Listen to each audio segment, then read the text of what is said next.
নমস্কাৰ সকলোকে জ্ঞান একাডেমি চেনেলটোলৈ পুনৰবাৰ স্বাগতম কৰিছোঁ। আশা কৰোঁ সকলোৱে ভালে আছে বন্ধুসকল।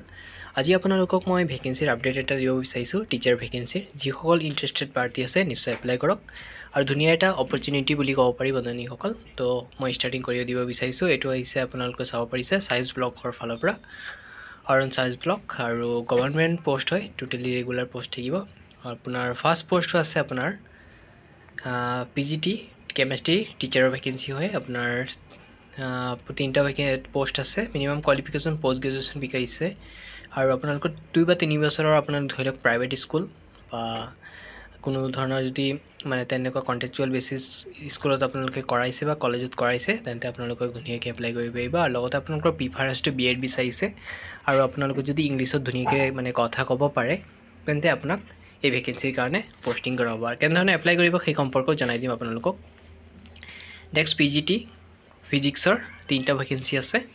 পষ্ট গ্ৰেজুৱেশ্যন বিচাৰিছে, 2 পৰা 3 ইয়াৰৰ এক্সপিৰিয়েঞ্চ বিচাৰিছে, BEd ডিগ্ৰী হ'লেই হ'ল।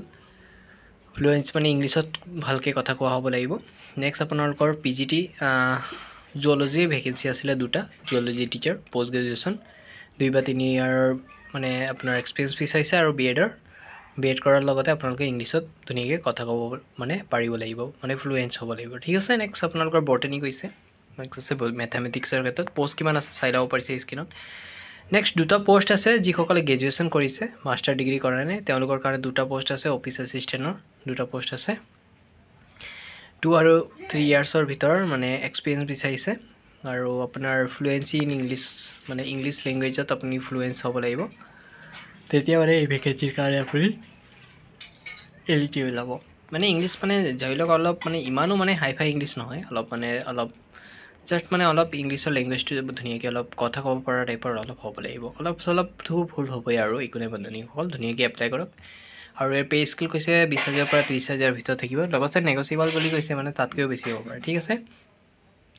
আৰু ইয়াৰ কাৰণে আপোনালোকে কেনেকৈ এপ্লাই কৰিব, আপোনাৰ যোনটো ৰিজিউম মানে ধৰি লওক আপোনাৰ বায়'ডাটাসমূহ এই নম্বৰ দিয়া আছে, নম্বৰ নহয় চৰি, এইটো ইমেইল ID এটা দিয়া আছে। এই ইমেইল IDত আপোনালোকে চেণ্ড কৰিব লাগিব। 15 তাৰিখৰ আগে চেণ্ড কৰিব কৈছে। ইমেইল IDত চেণ্ড কৰিব লাগিব, তাৰপিছত আপোনাৰ কণ্টেক্ট কৰা হ'ব আপোনাক আৰু সেইমতে আপোনাৰ ভেকেঞ্চিৰ দিয়া হ'ব। গতিকে ধুনীয়া এটা অপৰচুনিটি বুলি ক'ব পাৰি বন্ধুসকল। যিসকল বন্ধুসকলে ইণ্টাৰেষ্টেড পাৰ্টি হয় তেওঁলোকে ধুনীয়াকৈ এপ্লাই কৰক। কিবা অসুবিধা পালে কমেণ্ট কৰিব, নিশ্চয় আপোনালোকৰ কাৰণে সহায়ৰ সহযোগিতাৰ হাত আগবঢ়াম। আৰু যিসকল কেণ্ডিডেট ইলিজিবল হয় নিশ্চয়কৈ এপ্লাই কৰক। আৰু নতুন কিবা আপডেট আহিলে আপোনালোকক পুনৰ জনাই দিম, কিবা নতুনকৈ ভেকেঞ্চি আহিলে। তেন্তে চেনেলটো ছাবস্ক্ৰাইব কৰি ৰাখক, আপোনালোকক আপডেট পাই যাব। ইমানকৈ সামৰণি মাৰিছোঁ, ধন্যবাদ।